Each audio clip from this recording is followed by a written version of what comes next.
The following terrifying tale comes from northern Canada. A lone trapper was making his way through the thick woods when he swore he saw the decaying figure of a man stalking him through the trees. The trapper tried to rationalize what he had seen, but the more he tried, the more terrified he became. 4 days, this emaciated, rotting man had been following him, always keeping a safe distance, never making a sound. The trapper could hear the wind whispering through the trees and the crunch of his own footsteps as he desperately tried to shake off the feeling that he was being stalked. Finally, when he turned around, he saw it again, the decaying figure standing silently just beyond the range of his campfire. He screamed, startled by the grotesque sight, and the creature let out a blood-curdling screech and vanished into the trees. The trapper, now half-starved and trembling with fear, continued his desperate flight. But every time he stopped to rest, he heard the sound of footsteps near him, and every time he turned around, the ghastly figure was there, leaning against a tree, watching him with an expression of pure evil on its face. The trapper, driven to the edge of his sanity, began to mutter to himself, "Wendigo, Wendigo," over and over again.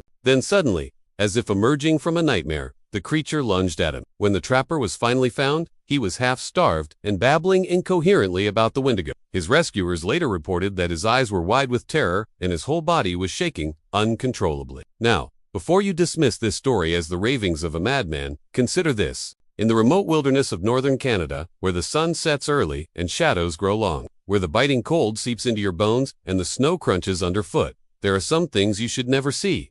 If you feel watched, run. That's the only advice locals will give you. For in these parts, there are things that go bump in the night that are best left undisturbed. Things that, once seen, can drive a man to the brink of insanity.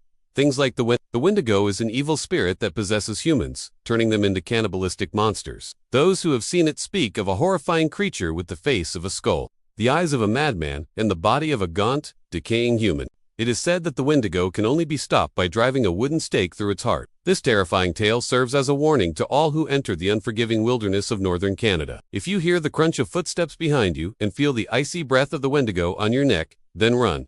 Don't look back. For once you do, it's too late. You've already seen the Wendigo, and it is only a matter of time before it claims your soul.